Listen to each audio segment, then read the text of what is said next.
오늘 20주년 같이 말씀을 보겠습니다. 에베소서 2장 20절로 22절 말씀입니다. 너희는 사도들과 선지자들의 터 위에 세우심을 입은 자라. 그리스도 예수께서 친히 모퉁이 돌이 되셨느니라.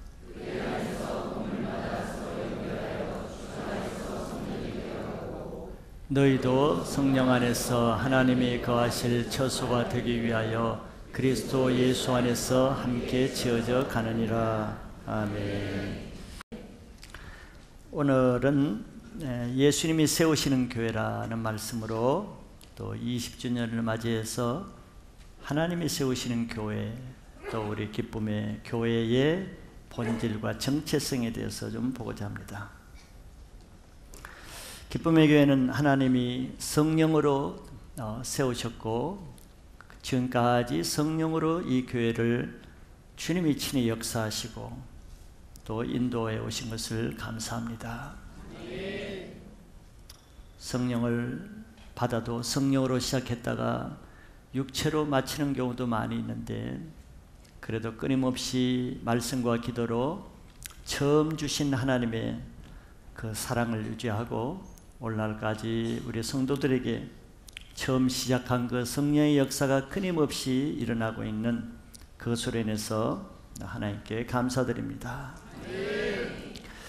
우리 교회는 처음부터 하나님이 새로운 시대에 새로운 교회로 하시겠다는 말씀대로 우리는 사람에게 인정받거나 또 세상에 이름을 내거나 유명한 교회가 되는데 관심을 가지기보다는 오직 하나님이 인정하시고 또 하나님이 기뻐하시고 또 이 땅에 하나님이 진정 원하시는 하나님의 교회가 되기를 힘쓰고 있습니다. 그래서 마지막 때의 결국은 예수 그리스도의 신부가 되는 교회, 마지막 때를 예비하기 위해서 새로운 시대를 열어가는 예언적인 그런 교회가 되기를 힘쓰는 거죠. 즉, 이 땅에서 유명한 교회가 되기보다는 나중에 하나님 나라에서 하나님이 인정받는 교회가 되기를 힘써보자 합니다. 그래서 오늘은 20주년을 맞이해서 이 땅에 세워진 모든 하나님의 교회가 무엇인가 하는 것을 한번 보고자 하는 것은, 그것을 통해서 우리 교회의 정체성과 본질을 더 분명히 하고 또 확인하는 기회가 될 수 있기 때문에 그렇습니다. 즉, 예수님이 세우시는 교회가 어떻게 세워지고 또 그 교회의 본질이 무엇이며 교회가 하는 본래적인 사명이 무엇인가 하는 것은 교회에서 굉장히 중요한 것이죠. 그럼에도 불구하고 의외로 많은 사람들이, 또한 목회자들까지도 교회가 어떻게 세워지고 교회가 무엇이며 또 교회가 뭐 하는 것이고 특징이 무엇인가를 그렇게 잘 알지 못하는 사람도 많이 있습니다. 그래서 오늘 말씀을 통해서 하나님이 세우신 우리 교회의 본질적인 사명과 정체성을 알아봄으로써 20년 전에 이 교회를 세우신 처음 주님의 뜻과 처음 사랑을 20년 이후에도 계속 유지하기 위해서는 무엇을 알아야 되는가 하는 것을 보고자 하는 것이죠. 많은 일을 하는 것보다도 주님이 하라는 것을 하는 것이 더 중요하고, 큰 중요한 일을 하는 것보다도 주님이 이 교회를 세우실 때 어떤 뜻을 가지고 세우셨는가, 그 주님이 이 교회에 계획하신 뜻을 이루는 것이 더 중요하기 때문에 그렇습니다. 예수님이 이 땅에 오셨습니다. 2000년 전에. 예수님이 이 땅에 오시기 전에도 이 땅에는 하나님이 주신 율법인 말씀이 있었죠. 계명이 있었습니다. 그리고 예수님이 오시기 전에도 이 땅에 하나님 나라의 일을 하기 위한 하나님이 세우신 성전이 있었고 또 회당이 많이 있었죠. 그런데도 예수님이 오셨다는 거예요. 그리고 그 성전 안에는 또 많은 제사장들이 있었고 대제사장도 있었습니다. 또 이스라엘 전국에 많은 회당이 있었는데 회당에는 회당장도 있고 말씀을 가르치고 율법을 가르치는 서기관과 많은 바리새인들도 있었습니다. 저 예수님이 오실 시대도 성전도 있었고 많은 회당도 있었고 또 많은 제사장과 종교인들이 있었다는 거예요. 그렇다면 그들로 충분하지 않겠어요? 그렇게 많은 회당 종교인들이 있는데 그럼에도 불구하고 예수님이 이 땅에 오셨다는 것은 어떤 의미가 있는 것이죠. 그러한 상황에서 예수님이 오신 것은 그런 성전과 회당의 그런 사역을 계속 하실 것 같으면 오실 필요가 없었겠지만 그러나 이전에 그런 것을 계속하는 것이 아니고 예수님은 이제 이후로 새로운 시대를 열어가는 새 일을 열기 위해서 오셨다는 거예요.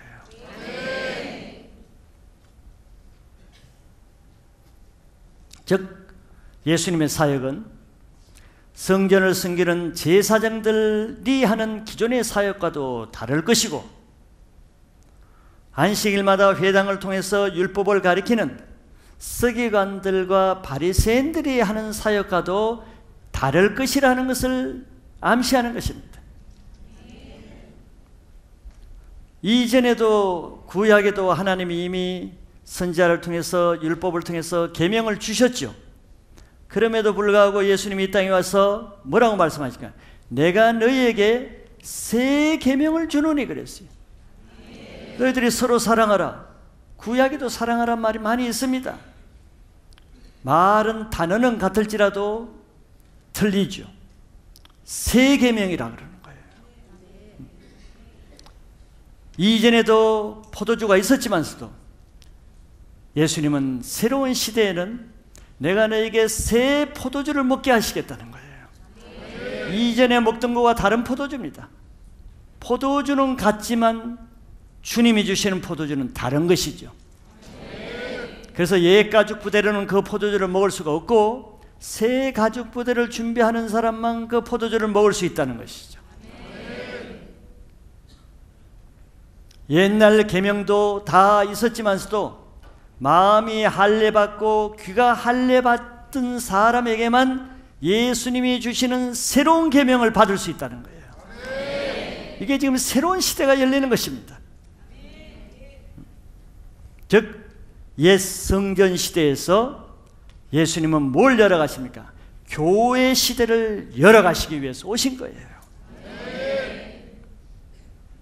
그렇기 때문에 예수님이 열어가시는 이런 새로운 시대에는 과거의 성전에 속한 그런 종교세대, 회당에 속한 그런 종교세대, 옛 포도주를 먹고 옛 계명에 묶여있는 세대는 예수님이 세우시는 새로운 세대에 들어오기가 어렵다는 것이죠.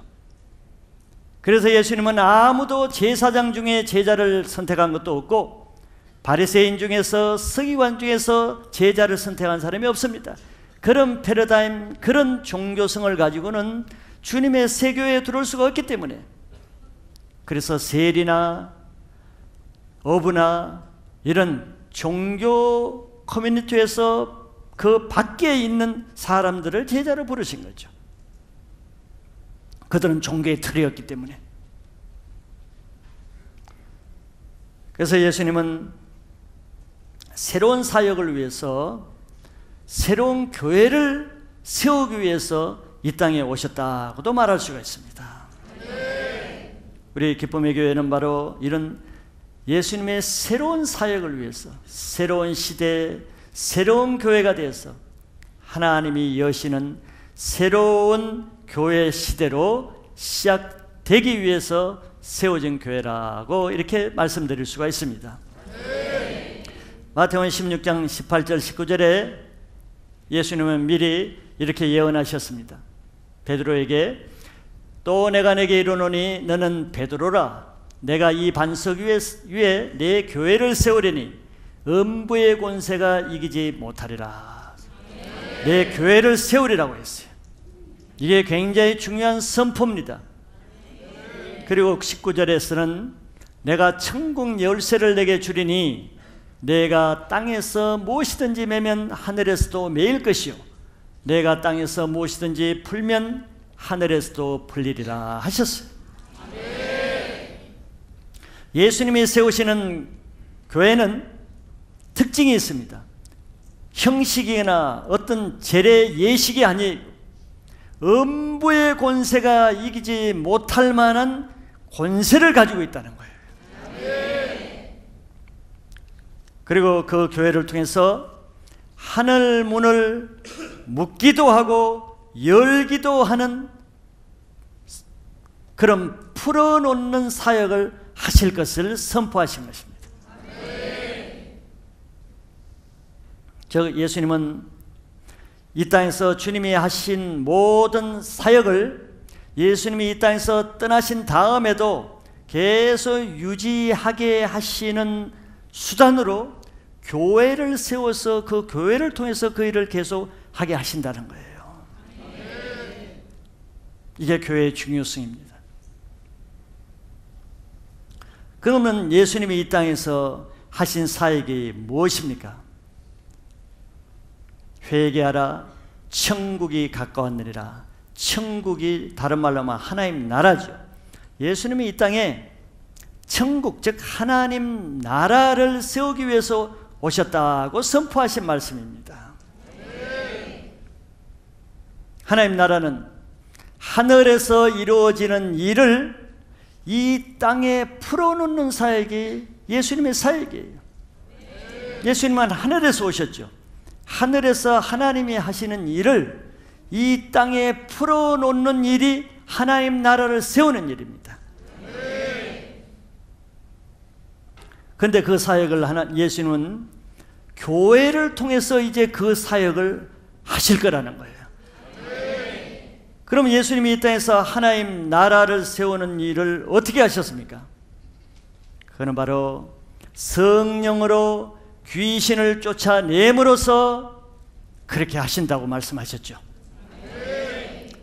하나님의 아들이 이 땅에 나타나신 것은 요한일서 3장 8절에 마귀를 멸하기 위해서 오셨다 그랬습니다. 왜 마귀를 멸하기 위해서 오셨겠어요? 이 땅은 사단이 잡고 있는 나라인데 이 땅에다가 하나님 나라를 세우기 위해서는 그 마귀를 멸하지 않고는 하나님 나라를 세울 수가 없는 것이죠. 그 마귀를 멸하는 구체적인 것이 바로 성령으로 귀신을 쫓아내는 것입니다. 그럼 이것이 교회가 할 사역이라는 것이죠. 교회가 이 일을 해야 되기 때문에 내가 세우는 교회는 음부의 권세가 이기지 못하는 권세를 주신 거예요. 그래야 귀신을 쫓아낼 수 있으니까.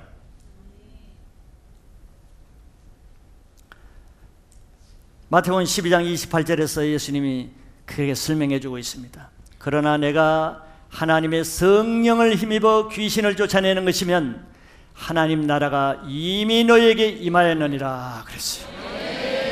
예수님도 하나님이시지만서도 예수님도 자기 힘으로 귀신을 쫓아낸다고 하시지 않고 예수님이시지만 예수님도 성령을 힘입어서 귀신을 쫓아낸다 그랬어요. 그렇기 때문에 예수님이 세우시는 이 교회는 예수님이 하신 것과 같이 성령을 힘입어 귀신을 쫓아냄으로써 이 땅에 하나님 나라가 세워지게 하는 것이 교회의 사명이라는 결론이 나오는 것이죠. 그래서 예수님이 성령을 이 땅에 보내심으로 교회를 세우신 것이에요. 성령으로만 교회가 귀신을 쫓아낼 수 있기 때문에 그런 것이죠. 교회는 성령을 통해서 일하시기 때문에 성령이 없는 교회는 하나님이 세우신 교회라고 할 수가 없는 것이죠. 그래서 예수님은 우리들에게 들을 귀 있는 자들은 성령이 교회하시는 말씀을 들을지어다 라고 말씀하십니다. 왜냐하면 교회는 성령이 교회하시는 그 말씀을 통해서 일하시기 때문에 그래요. 즉 성령이 교회하시는 그 성령의 말씀을 듣지 못하는 사람은 하나님 나라를 위해서 아무것도 할 일이 없는 거예요. 그냥 사람이 일을 할 뿐이지, 세상이 일을 할 뿐이지. 많은 일은 할 수 있겠지만 그것은 하나님 나라의 일은 아닙니다. 계시록 2장 7절에 귀 있는 자는 성령이 교회들에게 하시는 말씀을 들을지어다. 이기는 그에게는 내가 하나님의 낙원에 있는 생명나무의 열매를 주어 먹게 하리라. 아멘. 이기는 자라 그랬어요. 뭐에 이기겠습니까? 뭐 사업에 이기고 공부에 이기겠습니까? 우리의 씨름은 혈과 육에 관한 그런 씨름이 아니고 하늘에 있는 정사와 권세와 이 어둠의 세상 주관자들과 하늘에 있는 악한 영들과의 싸움인데, 그 악한 영들과 싸움에서 이기는 자들만 하늘의 생명나무의 열매를 먹게 하신다는 거예요.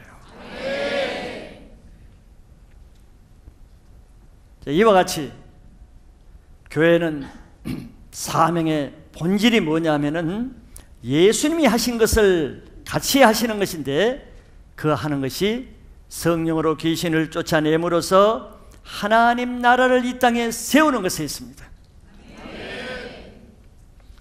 그렇기 때문에 성령이 역사하지 않거나 성령을 배척하고 거부하는 교회는 하나님 나라를 세우는 일은 할 수가 없는 것이에요.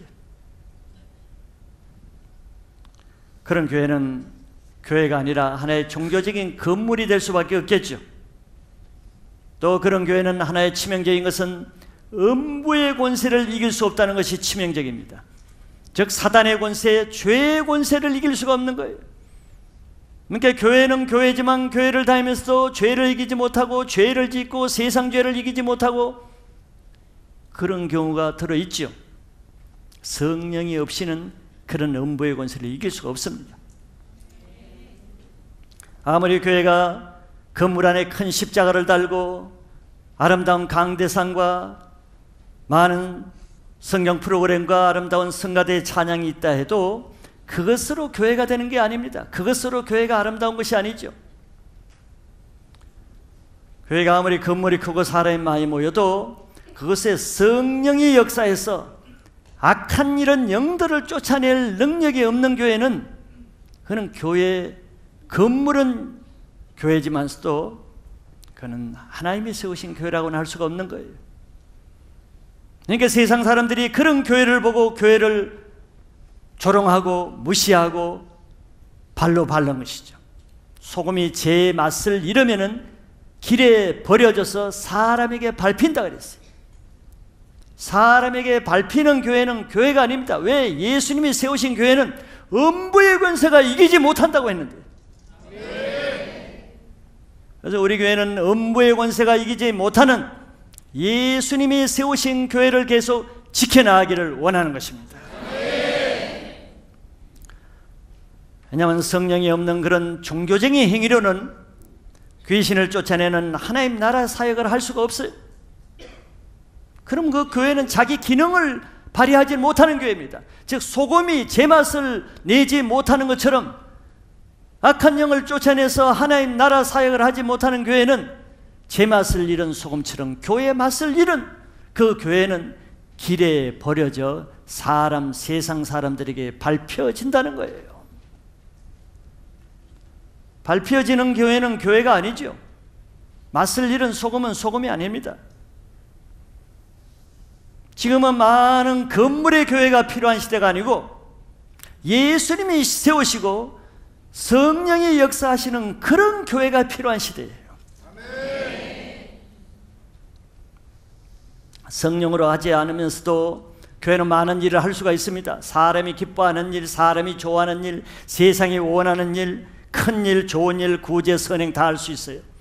그러나 그런 것으로는 한 가지 할 수 없는 것은 하나님 나라를 세우는 일은 하지 못한다는 게 문제죠. 사람은 좋아할지 몰라도 하나님은 좋아하지 않습니다. 오늘 본문의 말씀은 바울이 이 땅에 세워진 교회의 본질에 대해서 잘 설명해 준 아주 짧은 구절 중에 하나입니다.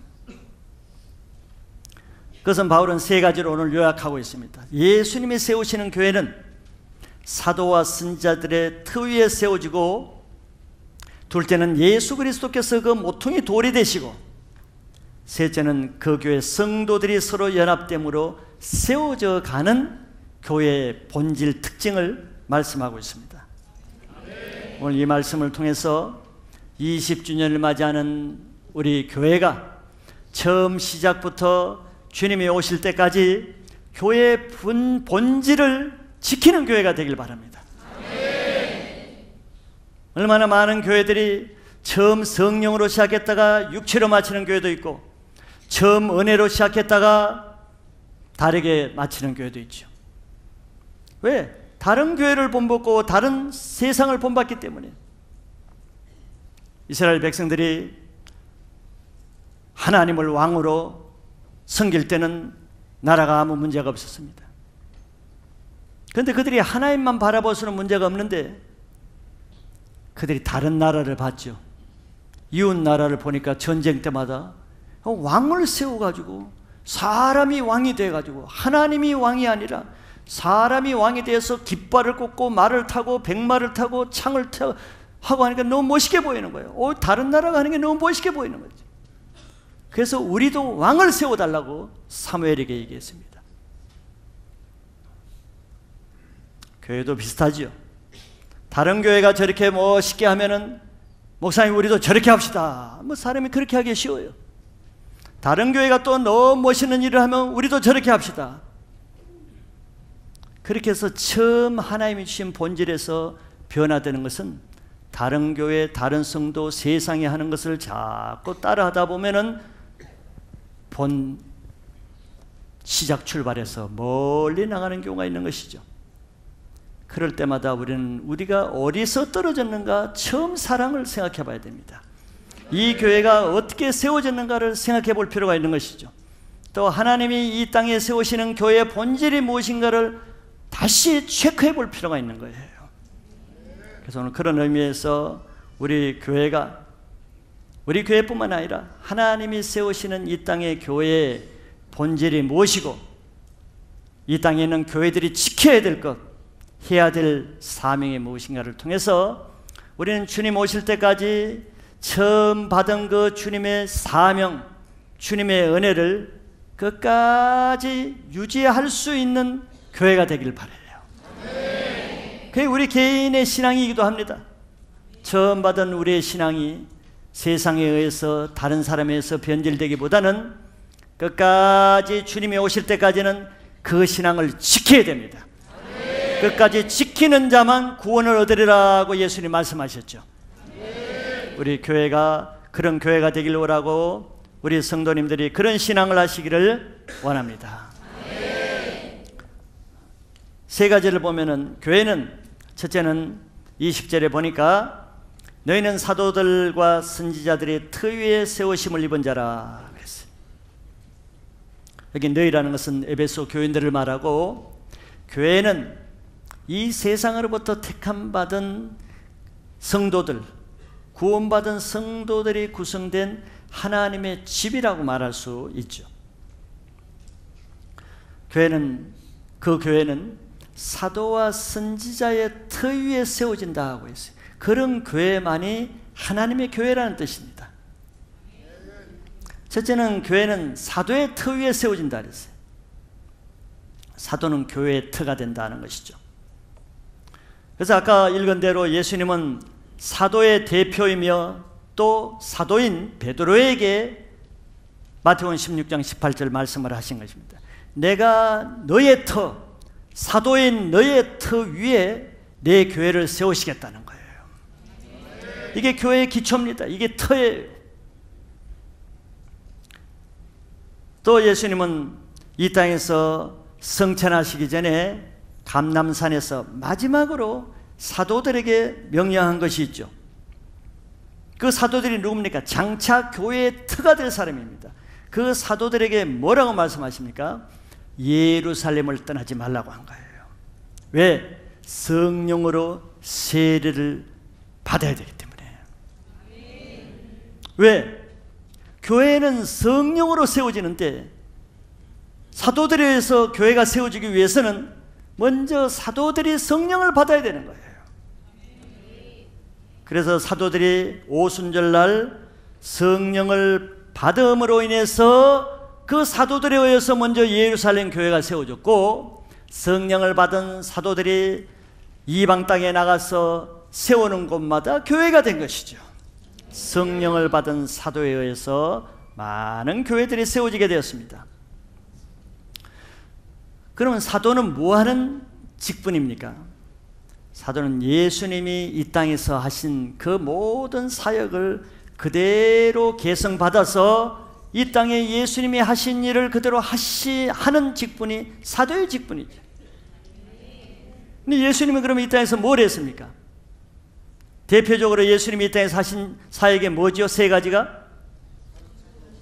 하나님 나라의 복음을 전파하고, 하나님의 말씀을 가르쳐서 제자를 세우고, 그 다음에 모든 병을 고치고 귀신을 쫓아내는 치유하는 사역을 하셨다고 했습니다. 마태복음 9장 35절 말씀이죠. 그러면 사도들도 이 예수님이 하신 사역을 한다는 것은 이 세 가지 사역을 하는 것이죠. 즉 사도 바울도 가는 곳마다 복음을 전했죠. 디모데나 실라 같은 제자를 세웠죠. 그 다음에 많은 귀신을 쫓아내고 병을 고쳤죠. 이게 교회의 터가 된다는 거예요. 그래서 사도들이 세상에 나가서 교회를 세우기 전에 먼저 성령을 받게 했습니다. 그 위에 사도들이 세우는 그 교회가 바로 음부의 권세를 이기지 못하는 하나님의 교회가 된 거예요. 그 사도가 세우는 터의 기초는 바로 예수 그리스도이죠. 왜? 사도는 예수 그리스도의 기초 위에서 그 사역을 하기 때문에.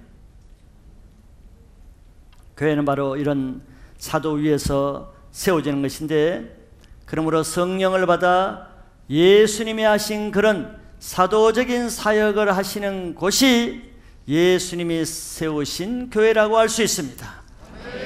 건물의 교회가 아니고 많은 일을 하는 교회가 아니, 그 교회의 터가 사도적인 터 위에 세워져 있어 사도적인 사역을 하는가 하는 것이 교회의 표지가 된다는 것입니다. 우리 교회는 끝까지 교회가 사람의 기초에서 사람의 말을 전하는 교회가 아니고 사도적인 터 위에서 사도적인 교회가 되기를 축복합니다. 두 번째는 선지자의 터 위에 세워진다고 했습니다. 선지자는 아시다시피 하나님의 말씀을 받아서 그대로 선포하는 직분입니다. 그 말은 교회는 뭐의 기초에서 세워져야 되냐면은, 교회는 아까 예수님 말씀하신 대로 성령이 교회에 주시는 예언적인 말씀을 받아서 그 예언적인 말씀을 선포하는 것이 교회라는 것이에요. 이게 교회의 차별성입니다. 이런 선지자 사역의 기초도 예수 그리스도입니다. 왜냐하면 예수님 자신이 이 땅에서 어떻게 사역했습니까? 예수님은 하나님의 아들이시지만서도 예수님이 자기 말을 전하지 않았죠. 자기 생각과 자기 뜻을 전하지 않았죠. 자기 계획대로 하지 않았습니다. 아무도 아멘 안 하는 거 보니까 아무도 아는 사람이 없네요. 그러니까 여러분들 마음대로 하시지. 예수님은 자기 뜻대로 하지 않았어요. 예수님은 하나님의 아들이시지만서도 자기 계획을 가지지도 않고 자기 뜻과 자기 말씀을 하나도 하지 않았다 그랬습니다. 그럼 뭘 하셨는가? 하나님이 주시는 말씀을 받아서 그 말씀을 그대로 전하고, 하나님이 오늘 하라는 계획을, 일을 받아서 하나님이 하라는 일만 하신 거예요. 자기 일이 없고 자기 말이 없는 것입니다. 그걸 위해서 예수님은 매일 새벽 미명에 나가서 기도하는 이유가 뭐겠어요? 첫째가 그 기도를 통해서 하나님의 말씀을 받기 위해서입니다. 예수님도 성령으로 주시는 말씀을 받아야 사역을 할 수가 있었기 때문이죠. 그리고 밤마다 늦게 제자들을 보내놓고 산에 올라가서 철야로 기도하시는 이유가 뭐겠어요? 그 다음날 하나님이 무슨 일을 하라고 하시는지, 사마리아로 가라 그런지 뭘 하라 그런지를 듣기 위해서 기도하신 거란 말이죠. 요한복음 12장 49절에 이렇게 말씀했어요. 예수님이 이렇게 말씀하십니다. 내가 내 자의로 말한 것이 아니요, 예수님은 자기 마음대로 말하지 않았다 그랬어요. 나를 보내신 아버지께서 내가 말할 것과 이룰 것을 친히 명령하여 주셨으니 그랬어요. 아버지께서 말해야 될 것을 받아서 그것만 말했다는 거예요. 이게 교회의 기초가 선지자의 터 위에 섰다는 의미입니다. 예수님의 선지자로서 미리 그런 모델을 보여주신 거죠. 그래서 교회는 오직 성령이 주시는 말씀을 받아서 성령의 말씀만 전하는 선지자적인 교회가 되어야 된다는 거예요. 그러니 교회가 성령이 교회 하시는 말씀을 들을 귀가 없으면 어떻게 들을 수가 있겠어요? 성령이 하시는 말씀을 듣지 못하고야 어떻게 성령의 말씀을 전할 수가 있겠어요? 그러니 성령이 없는 교회는 성령의 말씀도 못 듣고 전할 것도 없으니 사람의 말을 전하게 되고 세상의 말을 대신 전하게 되는 것입니다. 이거는 선지자적인 기초에 있는 교회는 아니죠. 사람의 기초, 세상이 기초된 교회라고 할 수 있습니다. 성령이 주시지 않는 말을 전하는 것은 구약에서는 거짓 선지자에 대해서 그렇게 말하고 있습니다. 거짓 선지자에게 하나님은 저들은 내가 주지 않는 말을 전하고 내가 보여주지 않는 몽소를 말한다. 뭐 꿈에서 봤다, 뭘 비전을 봤다. 하나님이 보여주지 않는 것을 자기가 말한다 그랬어요.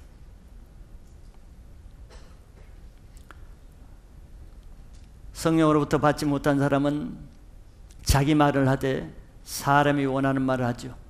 사람이 좋아하는 말을 하죠. 거짓 선지자들은 다 평화를 말했다 그랬습니다. 전쟁이 바벨론의 포로가 안 될 것이라고 말하고 하나님의 심판이 없을 것이라고 말하고 사람이 좋아하니까. 그래서 인본주의적인 교회는 사람의 말을 전하게 되고 세속적인 교회는 세상의 말을 전하게 되죠. 그러면은 사람의 일만 있고 사람이 하는 역사만 일어나지 성령이 하는 일은 없게 됩니다. 사도 바울은 성령을 받고 나서 가는 곳마다 교회를 세우죠. 그래서 소아시아 교회 모든 교회는 다 바울에 의해 세워졌습니다. 그런데 그가 어떻게 교회를 세웠는가? 그는 사람의 말이 아니라 성령이 그에게 주시는, 즉 예수 그리스도로부터 받은 계시의 말씀만 전했기 때문에 그 교회가 성령에 기초한 교회로 세워지게 됐다는 거예요. 갈라디아서 1장 9절에서 12절까지를 같이 한번 잘 묵상해 보면서 들으시기 바랍니다. 우리가 전에 말하였거니와 내가 지금 다시 말하노니 만일 누구든지 너희가 받은 것 외에 다른 복음을 전하면 저주를 받을지어다. 저 말을 바울이 왜 하겠어요? 많은 사람들이 저렇게 하기 때문에 그런 것이죠. 하나님으로부터 받지 않는 다른 복음을 말하는 사람들이 많이 있단 말이죠. 그런 사람은 저주를 받을지어다. 10절에 이제 내가 사람들에게 좋게 하랴, 하나님께 좋게 하랴, 사람들에게 기쁨을 구하랴. 내가 지금까지 사람들의 기쁨을 구하였다면 그리스도의 종이 아니리라. 자, 사람의 기쁨을 주기 위해서는 다른 복음을 전할 수밖에 없죠. 복음을 비틀려서 사람에게 맞게 전할 수밖에 없어요. 예수님 바리새인들에게 너희가 왜 사람의 전통으로 하나님의 계명을 범하느냐 그랬단 말이에요. 하나님 말씀을 범하는 사람의 말을 전한다는 거예요. 그런데 바울은 사람을 좋게 하기 위해서는 사람의 말을 전해야 되겠지만 나는 하나님께 좋게 하기 위해서 그리스도의 말씀을 전한다는 뜻이에요. 11절에 형제들아 내가 너희에게 알게 하노니 내가 전한 복음은 사람의 뜻을 따라 된 것이 아니니라 그랬어요. 바울은 사람의 뜻, 자기 뜻도 아니고 세상 사람의 뜻도 아니고 다른 사람들이 말하는 그것을 전하지 않는다 그랬어요. 사람이 하는 말이다. 내가 말하지만 내 말이 아니라는 것이에요. 그럼 뭘 전했다고 하는가? 12절에 보니까 이는 내가 사람에게서 받은 것도 아니요 배운 것도 아니요 오직 예수 그리스도의 계시로 말미암은 것이라 그랬어요. 사도의 터가 되고 선지자의 터가 되는 사도 바울도 왜 그렇게 많은 교회를 개척할 수 있었는가? 바로 예수 그리스도가 주시는 계시의 말씀 안에서 교회를 개척하고, 그런 개척한 이 편지를 쓰는 에베소 교회에서 두란노 서원을 통해서 수많은 귀신들을 쫓아내고 무당들이 회개하고 무당책을 불사르고 많은 병자를 고치는 사도와 선지자 위에 에베소 교회를 개척한 것이죠.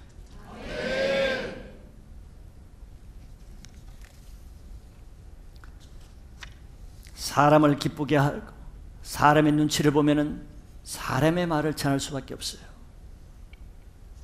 그러나 하나님을 기쁘게 하려면은 성령이 뭐라고 하시는가, 성령의 음성을 듣지 않고는 불가능한 것입니다. 바울 사도의 복음 자체가 사도적인 교회, 선지자적인 교회의 모델이죠. 그래서 우리는 종교회라는 개념이 뭔가를 알아야 됩니다. 종교회는 건물이 멋있고 교회가 많은 선한 일을 하고 세상 사람에게 좋은 평을 듣고 세상이 좋아하는 많은 일을 하는 교회를 세상 사람들은 당연히 좋은 교회라고 하겠죠.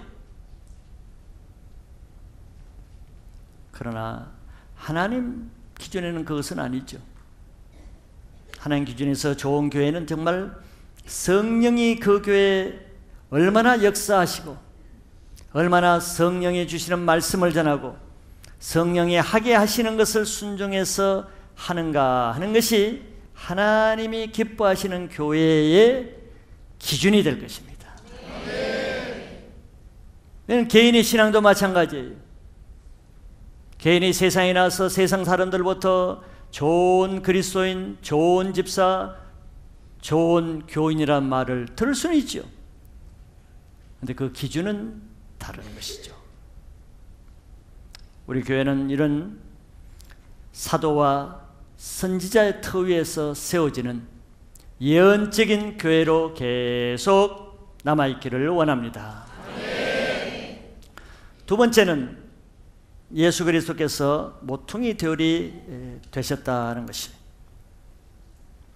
하나님이 세우시는 교회의 중요한 것은 예수 그리스도가 모퉁이 머릿돌이 된다는 것입니다. 집을 건축할 때 내 기둥에 있는 그 기초돌이 머릿돌이죠. 주춧돌, 머릿돌, 모퉁이돌 같은 말입니다. 모든 건물은 그 모퉁이돌, 머릿돌과 연결되어야만 건물이 올라갈 수 있잖아요. 그래서 교회의 기초는 그리스도가 된다는 거예요. 즉 그 모퉁이돌과 연결되지 않는 건물은 없는 것입니다. 이 땅의 모든 교회는 이 예수 그리스도를 중심으로 한 교회, 한 건물, 한 몸이 된다는 것이에요.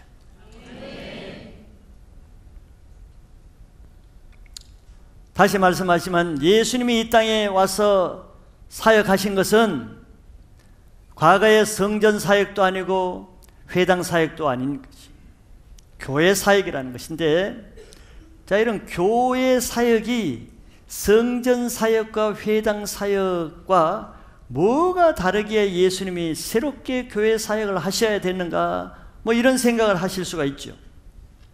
이는 큰 차이가 있습니다. 교회와 성전이나 회당과 다른 차이는 결정적으로 예수 그리스도의 십자가에 있습니다. 십자가가 그 성전과 회당 사역과 교회 사역을 현저하게 분리시켜 버렸어요.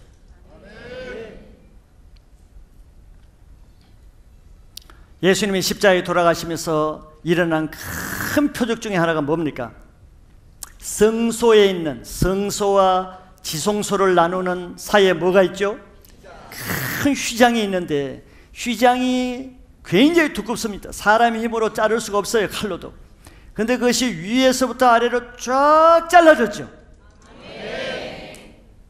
왜 잘라졌겠어요? 뭐 좀 바람 잘 통하라고 시원하라고 잘랐겠습니까? 그동안 답답했는데.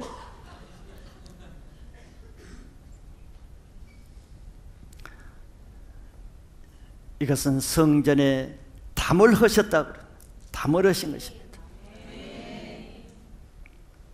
이로써 유대인과 이방인의 담을 헐어버리신 거예요.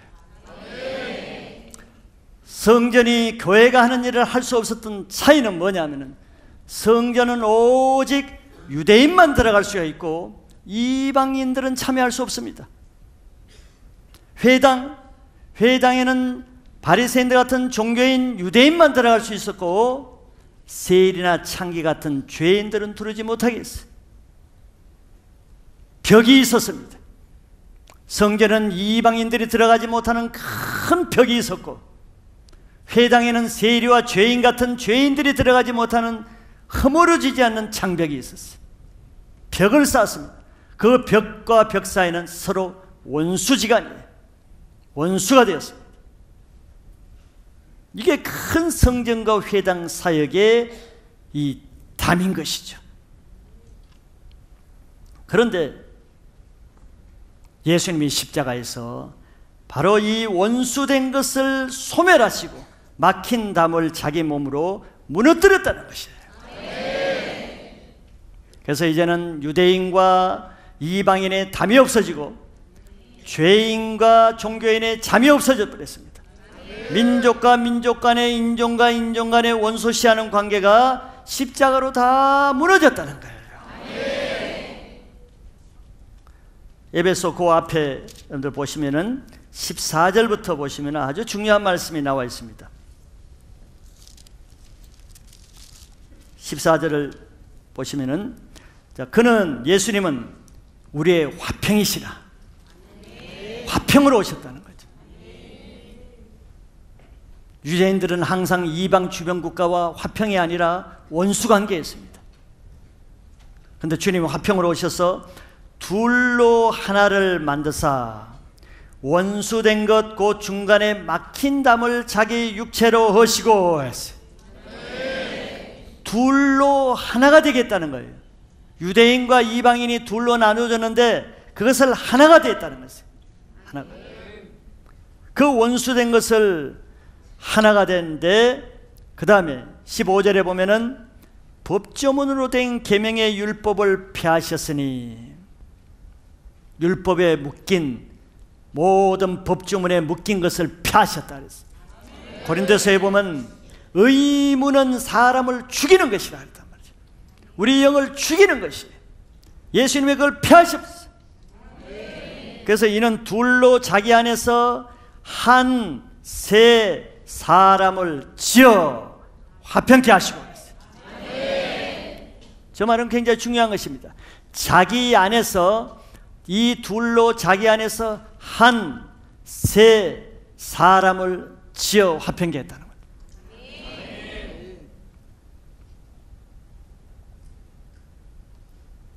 16절까지 우선 읽어보면은, 또 십자가로 이 둘을 한 몸으로 하나님과 화목하게 하려 하심이라 원수된 것을 십자가로 소멸하시고. 15절을 다시 한번 보세요. 예수 그리스도 안에서 한 새 사람, 뉴맨이 새 사람이라는 것입니다. 전에는 유대인과 이방인이 한 사람이 될 수가 없습니다. 둘이에요. 이 둘로 예수 그리스도 안에서는 이제 세 사람이라는 거예요. 세 사람이라는 게 뭡니까? 이제는 예수 그리스도 밖에 있을 때는 유대인은 유대인이고 이방인은 이방인인데, 이제 예수 그리스도 안에서는 유대인도 아니야. 그렇다고 이방인도 아니에요. 무슨 사람이겠어요? 이제는 오직 그리스도의 사람밖에 없는 거예요. 한 세 사람을 짓다는 말이 저게 무슨 뜻인 줄 알아요? 원어에는 창조하다는 말입니다. 아담을 창조하듯이 예수님은 첫째 아담이 창조되어서 실패했는데 둘째 아담으로 와서 예수님은 사람을 다시 한 사람으로 리창조, 다시 새 창조를 하시는 거예요. 이 놀라운 일이, 이게 뭘 통해서? 교회를 통해서 이런 일을 한다는 거예요. 이제는 유대인도 아니고 이방인도 아니에요. 유대인도 이방인도 예수 그리스도의 교회 안에서는 한 사람으로 다시 창조되는데, 뭘로? 예수의 사람으로, 한 사람으로 다시 창조된다는 거예요. 이게 성경과 회당이 죽어도 할 수 없는 일을 예수 그리스도의 교회 안에서 하는 일이라는 거예요. 그래서 이제는 그뿐만 아니라 백인과 흑인이, 그리스도 밖에서는 백인은 백인이고 흑인은 흑인이죠. 근데 예수 그리스도 안에서는 이제 백인도 아니고 흑인도 아니에요. 오직 한 뉴맨, 새 사람이 창조되는데, 무슨 사람으로 재창조되는가 하면은 그리스도의 사람으로 그냥 창조돼 버리는 거예요. 한국인과 일본인이 서로 원수지간에 현해탄의 벽이 있어도 그리스도 안에서는 한 세 사람으로, 즉 한국인도 아니야, 일본인도 아닌 제3의 새로운 그리스도인이라는 사람으로 교회 안에서는 새롭게 창조된다는 거예요. 이게 교회의 놀라운 창의적인 사역을 하는 하나님의 능력입니다. 교회가 아니고는 이룰 수가 없어요. 모든 것이 그렇습니다. 예수 그리스도 십자가 안에서는 장로교단이나 감리교단이 장로교단도 아니고 감리교 교리도 아니에요. 장로교나 감리교나 예수 그리스도 안에서는 새로운 교파도 아니고 새로운 하나로 태어난 오직 예수 그리스도밖에 없는 거예요. 예수 그리스도 밖에 있으니까 바울파다, 베드로파다, 아볼로파다, 그리스도파다 나눠지는 것이죠. 그리스도 안에서는 오순절 교단이든 침례 교단이든 성결교단이든 다 그리스도의 터 위에 세워졌다 그러면은 한 세 사람으로 됩니다. 한 세 사람. 실제로 그래서 성령 안에 있는 사람들은 교단 관계없이 성령 안에 있으면 지금 한 세 사람으로 태워진 역사가 지금 일어나고 있는 것이죠. 성령 밖에 있으니까 아직 한 사람이 되지 못하고 나뉘는 것입니다. 장벽이 생기고 서로 원수지간이 되는 거예요. 십자가 없는 것이죠.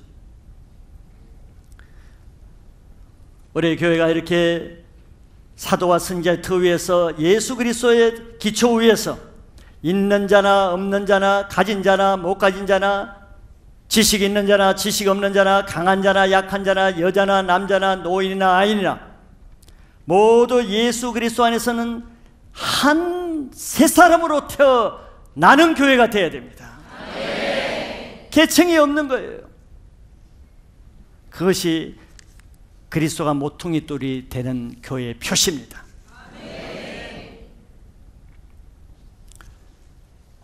교회에 와서 아직도 권위의식을 가지고 자기 자만심을 내세우고 세상 지위를 내세우고 자기 지식을 내세우고, 그거는 예수 그리스도의 터 위에 세워진 신앙이 아닙니다.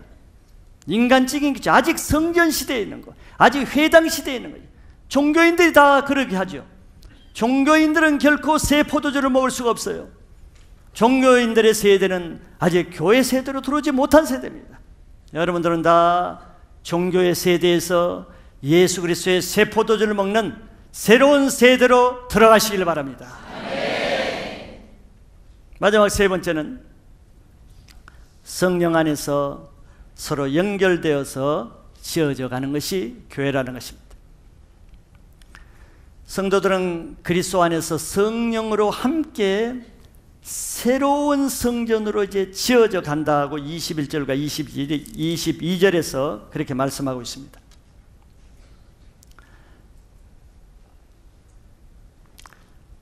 하나님이 거하시는 성전의 특징은 그 안에 성령이 거한다는 것이에요.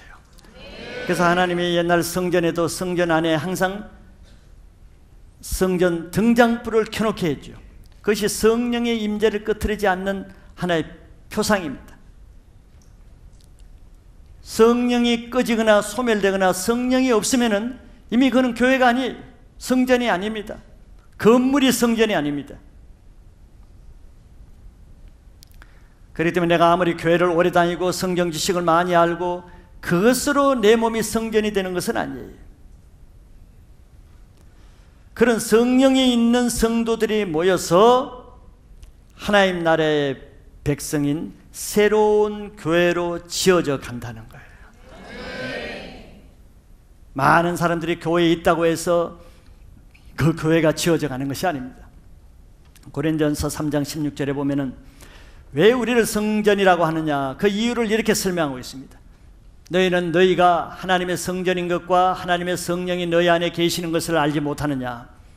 우리가 하나님의 성전이라고 말하는 것은 내가 이 교회를 다니기 때문에 내가 성전이 아닙니다. 내가 세례를 받고 내가 하나님의 일을 하고 내가 장로가 되고 목사가 됐기 때문에 나는 성경이 나를 하나님의 성전이라 했다. 그런 게 아니에요. 교회를 다닌다고 성전이 되는 것이 아닙니다. 우리 몸이 깨끗하고 샤워를 자주 해서 너는 그 정도 샤워했으면 너 성전이다 이렇게 말하는 것이 아닌 것과 같은 것입니다. 우리 몸은 거룩하지 않아요.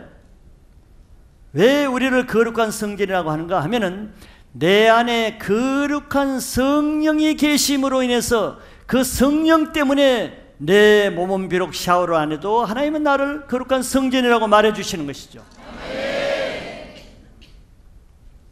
그렇다고 샤워를 하지 말라는 뜻은 아닙니다. 깨끗하게 하셔야 돼요.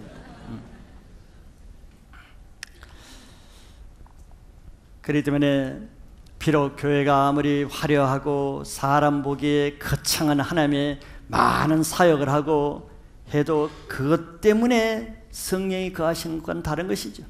그것 때문에 하나님의 성전이 된다고 말할 수 없습니다. 다른 차원인 것이죠. 성령이 거하지 않는 것은 성전이 될 수 없고 성전이 아닌 곳에서는 하나님의 일이 일어나지 않습니다. 그래서 좋은 교회는 사람이 세운 건물도 아니고 사람들이 좋아하는 교회도 아니고 또 사람들이 많이 모여있는 교회도 아닙니다. 좋은 교회는 예수 그리스도의 십자가와 사도와 선자의 터 위에서 성령 안에 있는 성도들이 서로 연합되어서 쌓여져 가는, 즉 쌓여져 가는 벽돌을 하나하나 지추들에 쌓여든 이런 개념이에요. 그렇게 쌓여져서 세워져 가는 그런 교회가 하나님이 원하시는 교회입니다. 여러분들 성령이 없으면은 교회 아무리 가족이고 부모 형제가 같이 나와도 하나가 됩니까? 서로 다투고 셀 모임에서 하나가 안 되고 교회에 같이 나온다고 하나로 연합돼서 쌓아가는 게 아닙니다. 그 안에 성령이 임하는 사람, 성전된 사람만 그 사람들이 모여서 벽돌처럼 하나하나 쌓아지지 그 안에 그냥 성전이 아닌 사람이 들어오면 벽돌을 쌓았다가 그 사람은 빠지고 무너뜨리고 하는 거예요.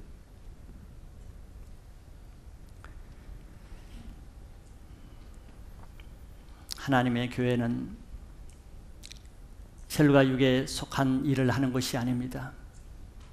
즉 사람이 좋아하는 일을 하는 것이 아니에요. 이 세상 어둠의 세상 주관자와 하늘의 악한 영들과의 싸움이기 때문에 내 안에 먼저 하나님 나라가 임해야 됩니다. 그러려면 내 안에 있는 악한 영을 먼저 쫓아내야 되죠. 그것을 쫓아내야 내 안에 성령이 거하게 됩니다. 그런 사람이 성전이라고 말하고 그런 성도들이 많이 모여서 벽돌을 쌓듯이 쌓아가는 그 교회가 하나님의 아름다운 성전인 교회가 되는 것이에요. 그래서 오늘날 성전은 보이는 건물이 아닙니다.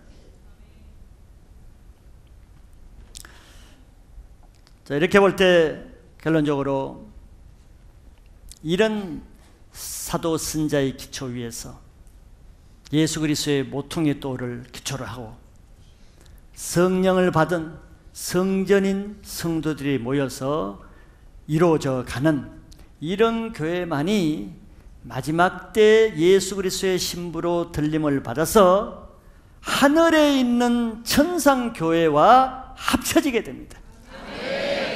그런데 계시록에 보면 이제 예루살렘 교회가 들림 받아서 하늘에 있는 교회가 하나가 된다고 나오죠. 그 신부의 교회가, 그러게 신부인 교회는 나중에 예수님, 신랑 되신 예수님이 오셔서 이제 혼인잔치에 참여하는 것을 그렇게 표현을 한 것입니다.